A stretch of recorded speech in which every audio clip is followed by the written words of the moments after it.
नमस्कार दोस्तों, एक बार फिर से आप सभी का स्वागत है आपके YouTube channel PK study hub में। एनसीईआरटी सॉल्यूशन में आज हम 6th क्लास की जो हिस्ट्री की बुक है उसका chapter number 10 new empires and kingdoms, जो ये चैप्टर हमने पढ़ा, इस चैप्टर के क्वेश्चन आंसर करेंगे। सबसे पहले है ट्रू और false. Harishena composed a prashasti in praise of Gautamiputra Shri Satakarni, कि जो हरिसेन था उसने गोमतीपुत्र जो श्री सतकर्णी थे उनकी प्रेस के अंदर जो प्राशाती है वो लिखी, तो ये फॉल्स है, उन्होंने ऐसा कुछ नहीं लिखा था। Next, the ruler of Aryavarta bout tribute for Samudragupta, कि जो आर्यावर्त के रूलर्स थे वो समुद्रगुप्त को गिफ्ट वगैरह दिया करते थे, तो ये फॉल्स है। देयर वर 12 रूलर्स इन दक्षिण पथ, तो ये सही है, दक्षिण पथ के अंदर 12 रूलर्स थे जिन्होंने अलग अलग टाइम पे राज किया। Takshashila and Madurai were important centre under the control of गुप्त रूलर्स, तो ये फॉल्स है, ये गुप्त रूलर्स के अंदर मेन सेंटर नहीं थे। Aihole was the capital of the Pallava, तो ये फॉल्स है। Local assemblies function for several centuries in South India, तो ये सही है, जो लोकल असेंबली पहले काम करती थी वो बाद के अंदर भी कई सालों तक काम करती रही। Question number 2, mention 3 authors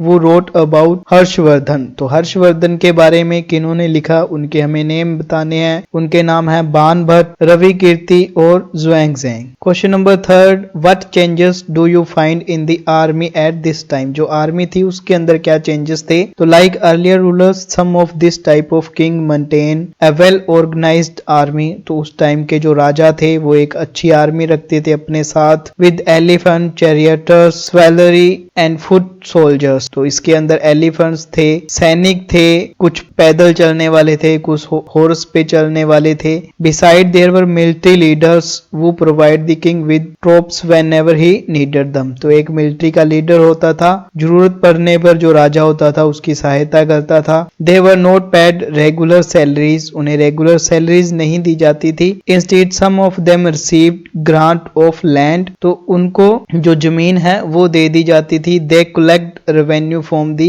land and use this to maintain soldiers and horse and provide equipment for warfare, तो इससे जो रेवेन्यू कलेक्ट करते थे उनसे जो सोल्जर है वो और अपने जो हॉर्स होते थे या फिर जंग के लिए जितना भी सामान है वो खरीदते थे उस टैक्स से या उस रेवेन्यू से। दीज मेन वर नाउ है सामंत, तो उन्हें सामंत कहा जाता था ऐसे लोगों को जो सेना में भर्ती होते थे। Whenever the rulers was weak samanta try to become independence, और जब भी राजा कमजोर हो जाता था तो वो एक अपना अलग जो शासन है वो बना लेते थे। Question number 4, what were the new administrative arrangement during this period, इस पीरियड के अंदर जो एडमिनिस्ट्रेटिव था उसके अंदर क्या चेंजेस हुए या क्या जो अरेंजमेंट है वो हुए। Some important administrative post were now hereditary, तो जैसा हमने पढ़ा था कि जो पोस्ट होती थी वो वंश के अनुसार चलती थी, जैसे अगर किसी का पिता राजा के महल में काम करता है तो फिर उसके बेटे को पोस्ट दी जाती थी, फिर उसके बेटे को पोस्ट दी जाती थी, इसको हेरेडिटरी जो सिस्टम है वो कहते थे। Some time one person held many office, एक जो पर्सन था वो बहुत बार अनेक जो पद थे उन पे काम करता था, अनेक जो पोस्ट थी उनके ऊपर काम करता था। इंपॉर्टेंट मैन प्रोबब्ली हैड से इन लोकल एडमिनिस्ट्रेशन, तो जो इंपॉर्टेंट मैन होते थे गांव के अंदर या और कहीं, तो वो एक इंपॉर्टेंट जो अपना रोल है वो निभाते थे, जो लोकल वहां का एडमिनिस्ट्रेशन होता था, लोकल वहां का जो प्रशासन होता था उसके अंदर। Question number 5, what do you think Arvind would have to do if he was acting as Samudragupta, कि जो अरविंद है वो क्या करेगा अगर वो समुद्रगुप्त की तरह एक्टिंग करना चाहता है। If Arvind would have to be acting as Samudragupta he need to be brave and should start talking interest in music and painting, कि अगर वो समुद्रगुप्त का रोल प्ले करना चाहता है तो उसको पहले तो ब्रेव अपने आप को दिखाना पड़ेगा, ताकतवर दिखाना पड़ेगा। दूसरा, उसको जो अपना इंटरेस्ट है वो म्यूजिक और पेंटिंग के अंदर दिखाना पड़ेगा, क्योंकि समुद्रगुप्त का इंटरेस्ट था म्यूजिक और पेंटिंग के अंदर। Question number 6, do you think ordinary people would have read and understood the prashastis, give reason for your answer, कि जो लोकल पीपल थे या ऑर्डिनरी पीपल थे वो जो प्राशाती लिखी गई थी उसको